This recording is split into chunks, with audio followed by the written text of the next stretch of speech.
Hi, this is Divorce After 50, and I'm your host, Sherry. In this episode, I want to describe my experience as a new grandmother after divorce in the new year. Becoming a grandmother after my divorce brought joy I didn't expect, but it also brought a sadness that settled quietly and stayed longer than I imagined. It was the realization that the future I had once pictured would never fully exist. There would be no milestone anniversary to celebrate together as grandparents, and no looking across the room at the life we had built and saying we did this together. This chapter was already closed before it could ever include grandchildren. What I hadn't anticipated was how deeply it would affect me to compromise our family traditions. Traditions I had carried, protected, and poured myself into for years. Holidays, birthdays, and special moments were no longer fully mine to shape. They had to be shared, adjusted, and divided. And there was a particular ache in realizing that my children's family now extended into another woman's home, another set of traditions, another grandmother's table, another version of holidays and memories that I would not be present for. It wasn't jealousy, it was grief. Grief for the moments I wouldn't witness, the memories that would be created without me, and the parts of my children's lives that would now unfold in spaces where I did not belong.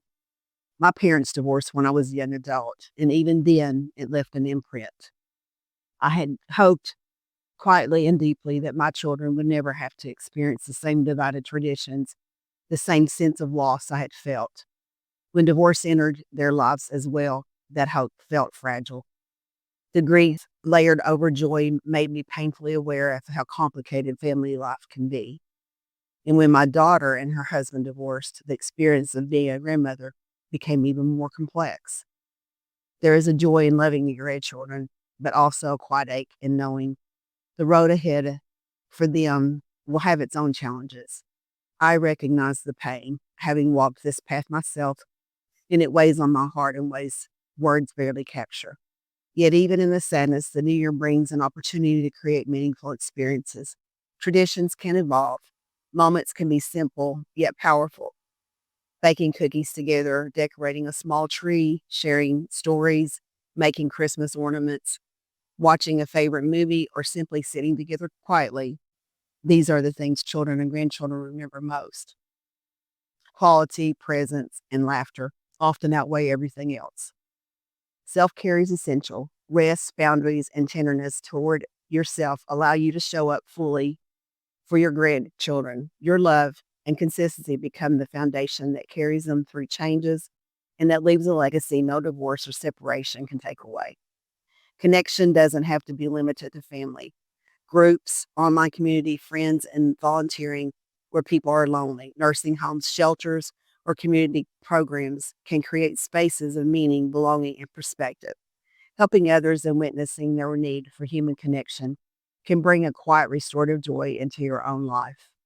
As this new year begins, it is enough to be present in your own way, to love, to show up, to participate in life as fully as your heart allows. Legacy does not always look the way we imagine. Sometimes it's quieter, living in an unconditional love and being a safe place, and in showing up when it matters most. Different does not mean broken, and change does not mean failure.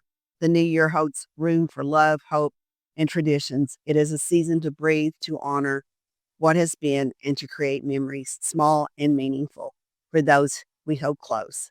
If this episode spoke to you, I hope you'll like and subscribe to Divorce After 50 so you don't miss future episodes.